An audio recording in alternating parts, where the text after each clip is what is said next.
Dimulai presentasinya, guys. Selamat pagi. Saya dan Lipa ingin menjelaskan tentang penerapan sistem penggandaan pegawai.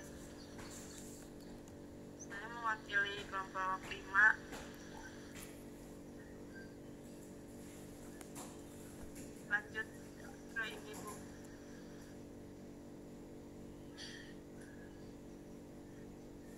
Yang nomor 3. Kok nomor 3 enggak? Mulai dari awal. Pengertian penggandaan pegawai. Penggandaan pegawai adalah proses pencarian dan pengikatan para calon pegawai atau pelamar.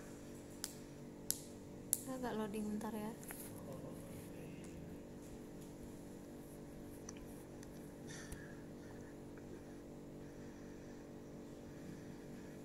Terus kelihatan kan?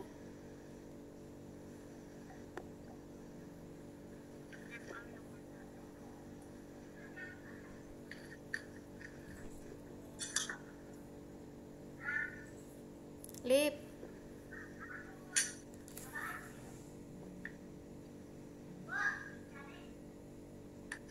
Kok ngelap sih?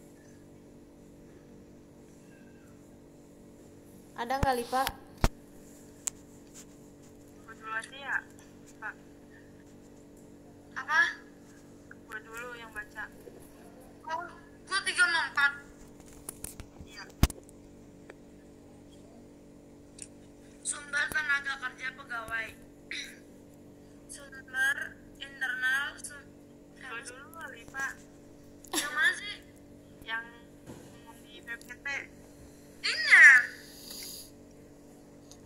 Lipa. Kan gua 3/4. Iya, ini gue baca duanya dulu. Oh ya udah. 2. Langkah-langkah penggandaan dan seleksi pegawai. 1. Peramalan kebutuhan tenaga kerja. 2. Penarikan tenaga kerja. Dan 3. Seleksi penerimaan pegawai.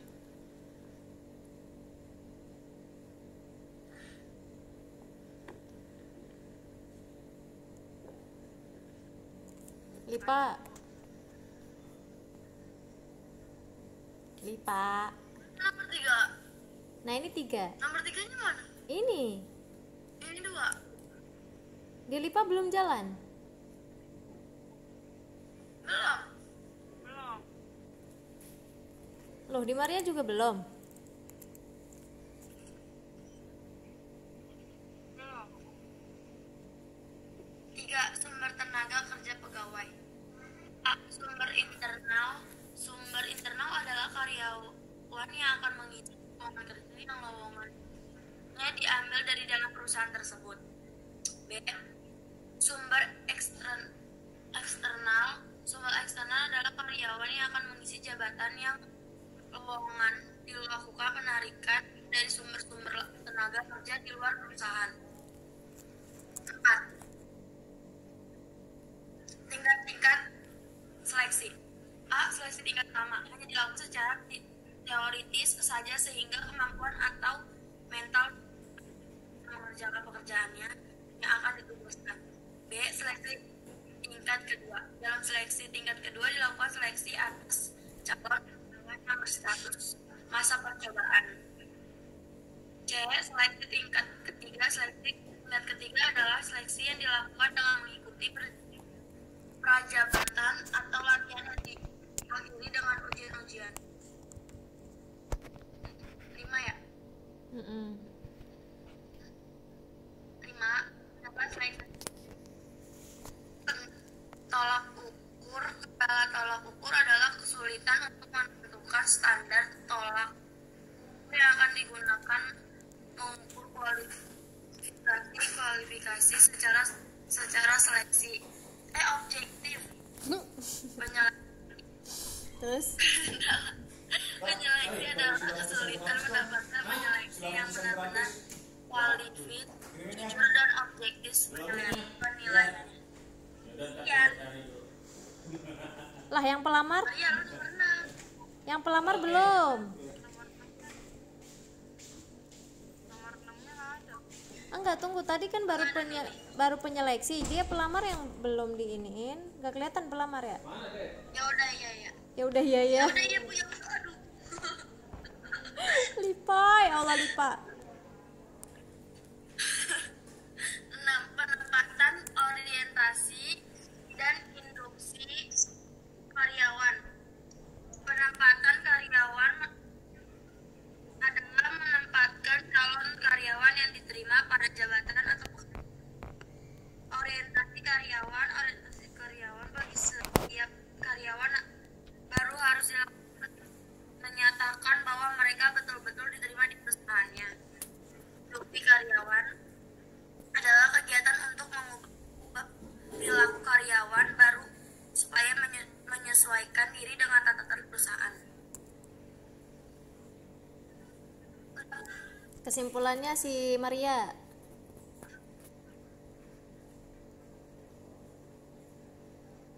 Mar.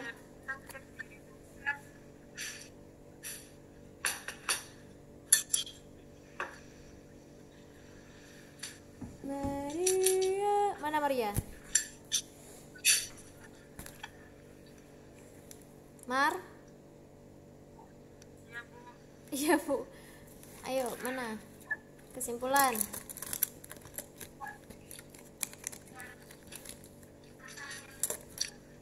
Kan ada di slide-nya itu. Siapa? Nggak kelihatan. Nggak kelihatan, digedein Masih aja. yang kedua. Masih yang kedua. Masih yang Udah, gua kedua. aja dah. Lah berarti di Maria error. Nggak bisa. Ya udah ini nih bentar. Kesimpulannya, Kelihatan nggak? organisasi memudahkan mendapatkan karyawan yang efektif dan efisien, membantu tercapainya perusahaan. Terus udah. Kesimpulannya adalah penggandaan seleksi memudahkan mendapatkan karyawan yang efektif dan efisien, membantu tercapainya perusahaan.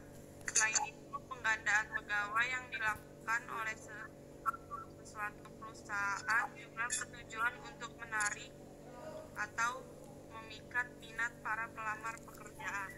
Dalam proses seleksian terdapat beberapa kriteria yang diinginkan perusahaan untuk mengisi bagian yang kosong atau kurang dalam perusahaan tersebut.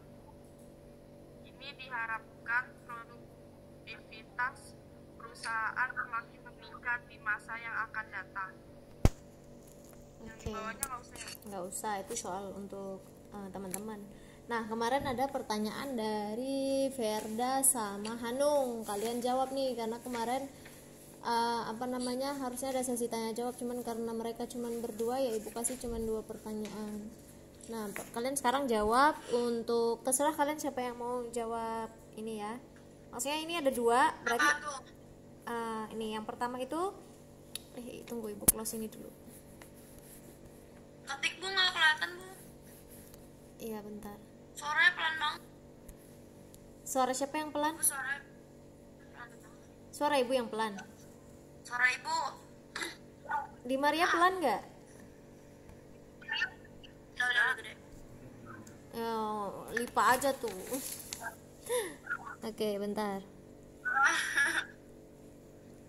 Nah, jadi pertanyaannya itu yang pertama, contoh kendala tolak ukur itu apa aja?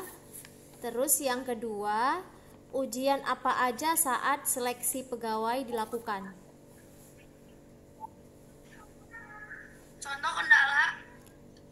Contoh kendala tolak ukur. Tadi kan ada tolak ukur tuh. Nah, contohnya apa? Kendala dari tolak ukur itu apa? Nah, sedangkan Gua aja Mar, itu gua aja. deh. Pertama ya. Ya udah. Yang kedua apa Bu? Yang kedua, apa aja seleksi saat tes apa aja yang dilakukan saat seleksi pegawai?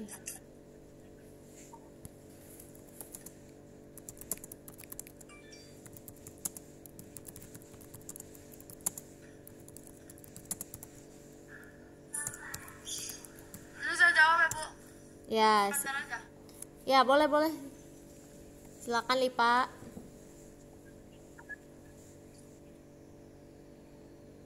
Yaitu kesulitan untuk menentukan standar yang akan digunakan mengukur kualifikasi seleksi secara objektif. Misalnya kejujuran, Mhm. kesetiaan, prakarsa dari pelamar mengalami kesulitan. Bobot nilai yang diberikan didasarkan pada pertimbangan yang subjektif. Maksudnya gimana tuh?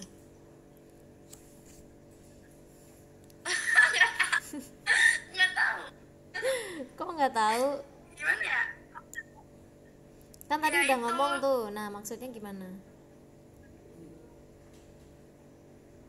Jadinya kayak kan kita susah kan ya bedain kayak nemuin orang yang jujur terus tekun kan susah.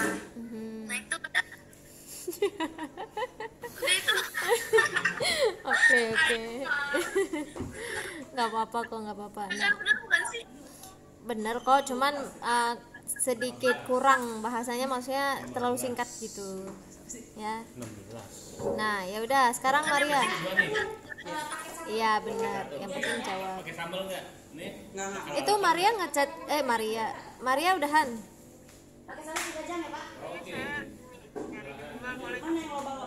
Apa? Boleh kok, boleh, nggak masalah. Kalau salah gimana? Ya nggak apa-apa kan, gak ibu makan. Ya ibu aku pengen ke sekolah loh. Ayo ke sekolah. Ke sekolah tiktokan.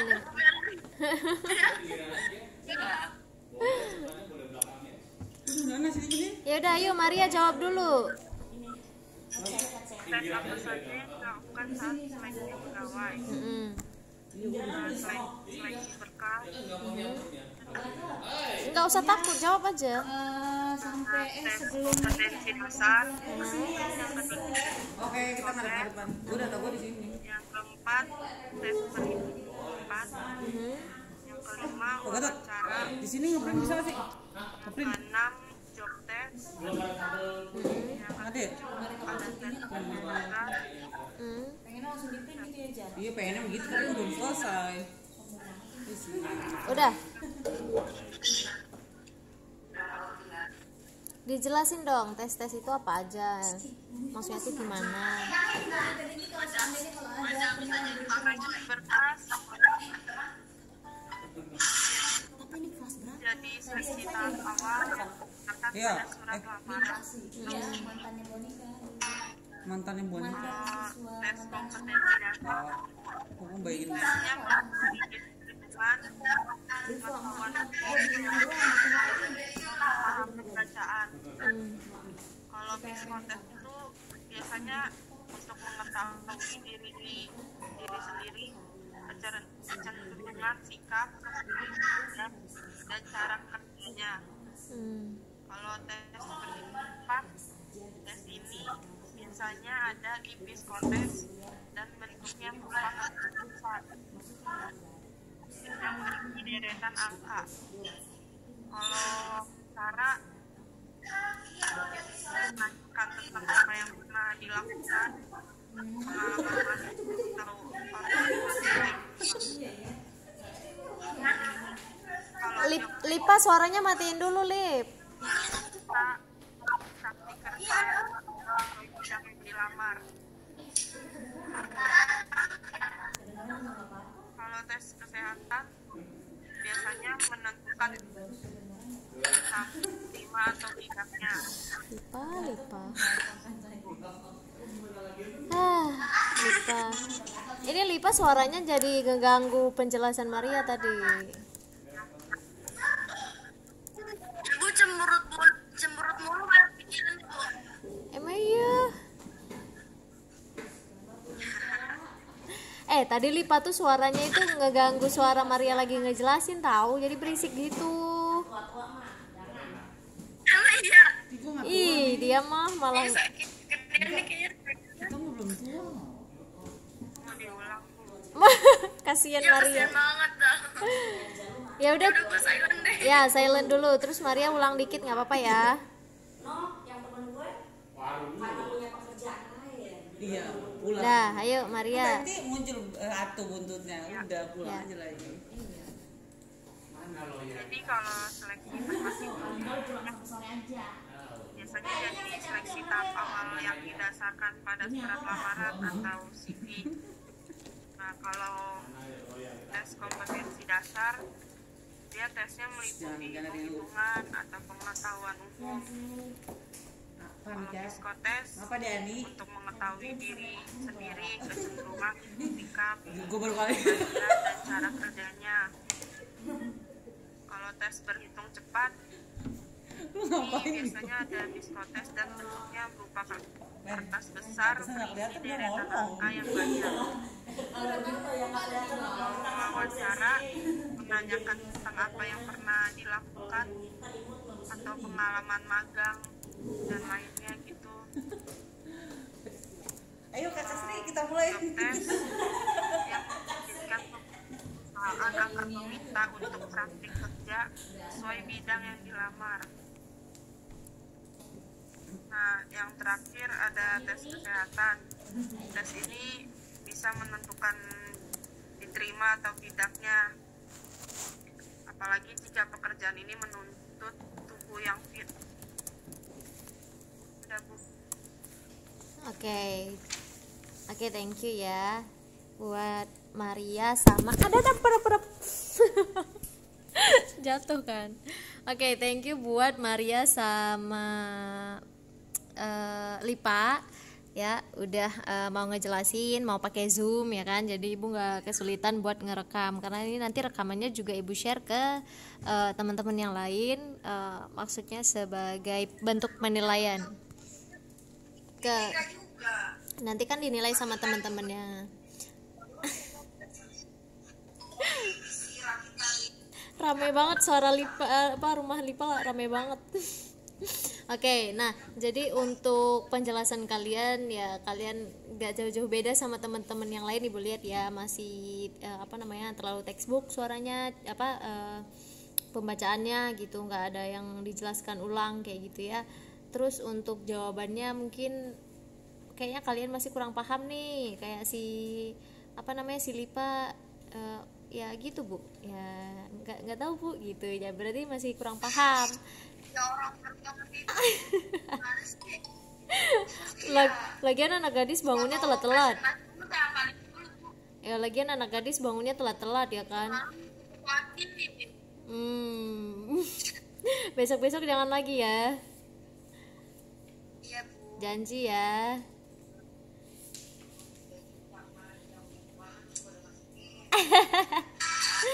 Nah, ya udah, terus buat Maria juga masih takut buat berargumen. Gak usah takut ya, kalau misalnya punya pendapat dikeluarin, kalau misalnya dirasa ya yang saya tahu kayak gini Bu, ya udah nggak apa-apa kayak gitu. Nah, terus kalian jangan lupa dicek postingan ibu di Classroom. Jadi di Classroom itu ibu udah ngejelasin terkait jawaban si Hanung sama si Verda ini ya. Terus gimana teknik pembuatan PPT-nya, kalian bisa lihat di sana. Jadi jangan lupa dilihat. Oke, jadi untuk pertemuan kali ini Bu rasa cukup sampai di sini ya. Untuk udah mau presentasi ya, makasih banyak. Oke, berarti Zoom meeting kita cukup sampai di sini ya.